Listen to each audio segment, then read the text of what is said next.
scared. Kansas State, that's okay. I don't have much. I mean, it's good to visit after a win, but we kind of put that one to bed real quick and moving on to pretty good challenge here. This is a good football team. We'll have to play better than we did last week. So with that, I'll open it up. It looked like you played a lot of split safeties the night against the Giants. Just Yeah. when you do that, I mean, it looked like it was a heavy workload for you guys compared to maybe usual. What's the benefits of that? What do you kind of really like about that with your personnel? There was a guy we were concerned about. Well, listen, the week prior, that offense had put up some numbers, and they had really done it with some deep shots, some really good throws, and the receivers made some really good catches. So we didn't want that to happen again. We felt like if we let that happen, then we didn't want it to go that way like it did against Dallas. So we decided to take that away first. And then as the game went, you're just trying to decide whether do you stay in it, do you get out of it. And, you know, for whatever reason, we decided to go that route. That won't be like that every week, but when it was all said and done, we looked up there and there was 9 points. We felt good about that. Coach, Chris Jones is usually, you know, I know you guys have your own grading system and everything, but for the ones that are out there, he's usually one of the best. He's not grading like he usually does. Or what are you seeing? Is there?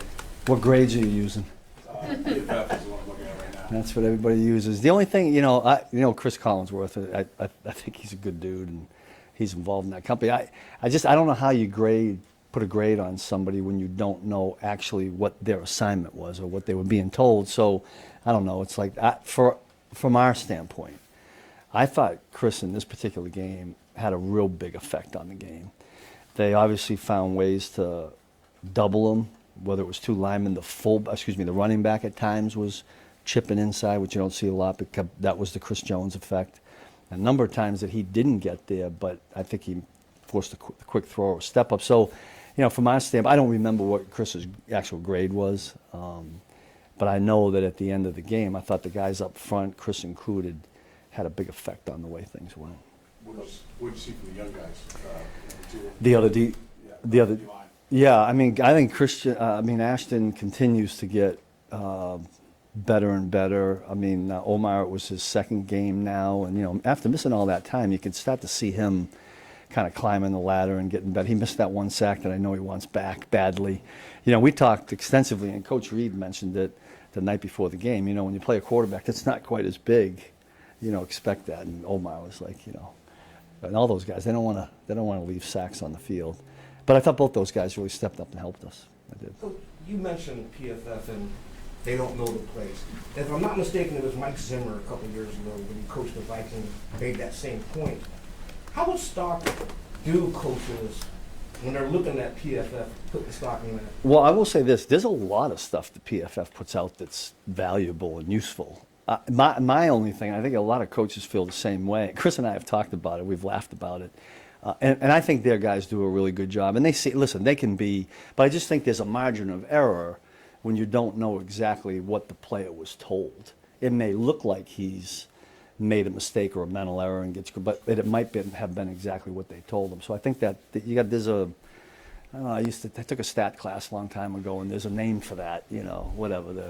There's a margin of error is the only thing I can think of right now.